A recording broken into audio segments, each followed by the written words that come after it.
some major changes would be coming?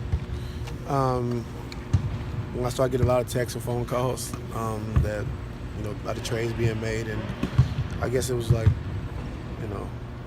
oh my God, y'all trade. Then, oh my God, something else, and oh my God, it just like kept happening. But,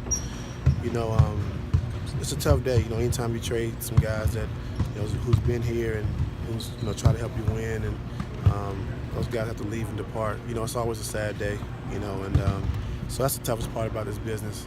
Guys you get used to and being around, and then you look up one day and they're gone. Why didn't IT work here?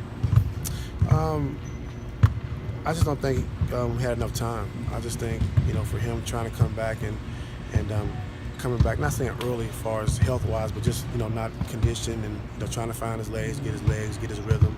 I think it was tough for him, but, I commend him for just trying to come back, and trying to give us the help we needed because we were struggling at the time. So I wouldn't say it didn't work. I just didn't think, I just thought as far as time-wise, it wasn't a lot of time.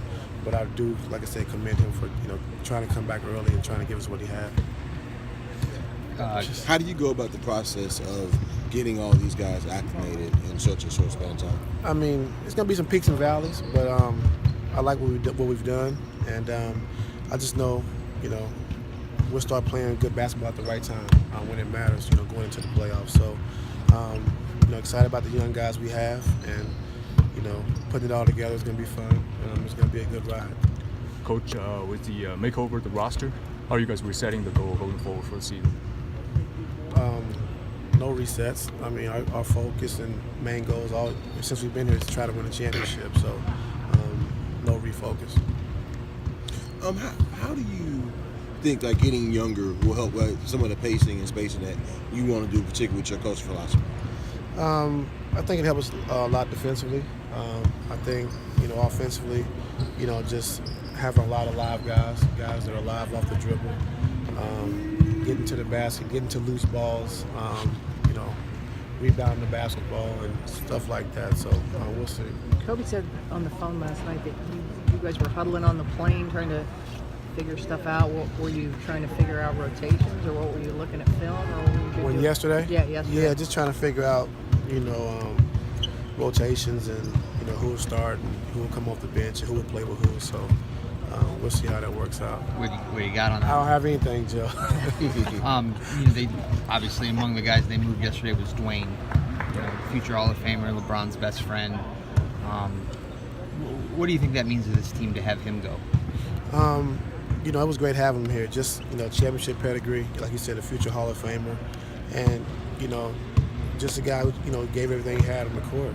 And you hate to see that happen, hate to see him go, but Kobe talked to him and his agent, and they came up with a plan. So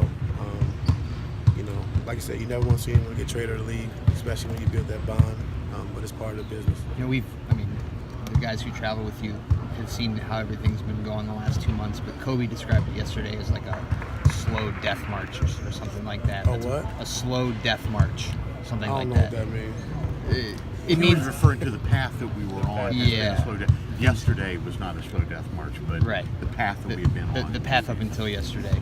Do you have any inkling as to what led to that, or just how things went from 18 out of 19 to that?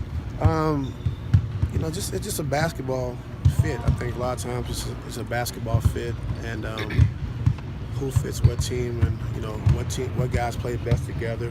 And it's just not the guys that left, it's the coaches and the guys are still here collectively. It just, it wasn't a good fit, for I don't know what reason, but, it's just part of the game. What are you going to do tonight? I'm going to start Jose, Jetty, LeBron, JR, and Tristan. Does having the deadline change the way you make these adjustments to these guys compared to what you would have done after the break last year?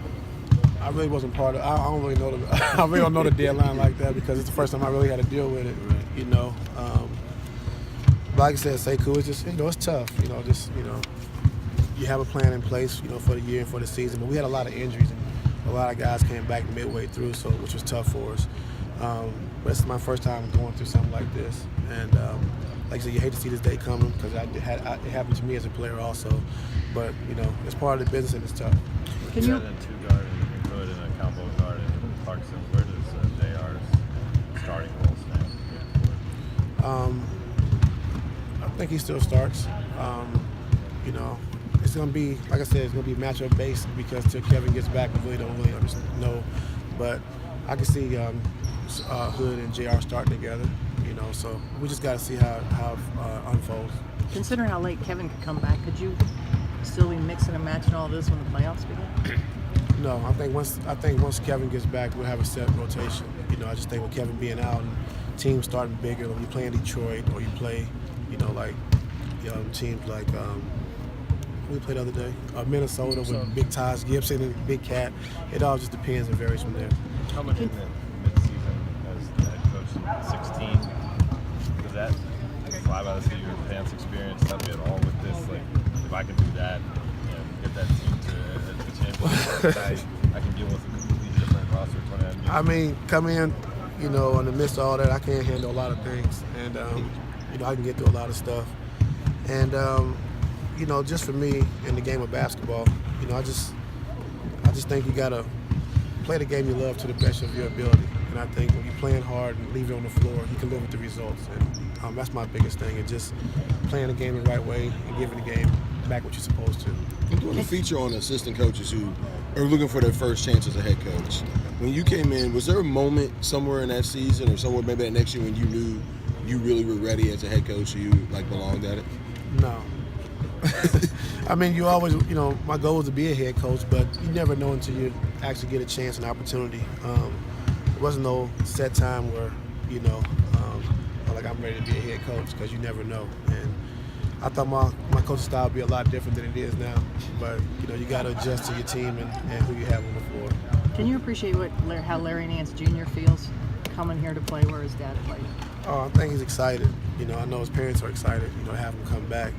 And, you know, we're excited to have him. Versatile guy, can play the 4 and the 5, can switch a lot defensively, great offensive rebounder, gets to all the loose 50-50 balls, and, you know, great hands defensively. So, you know, we're excited to have him. What's been that greatest change for you from what you thought it was going to be to what it actually is?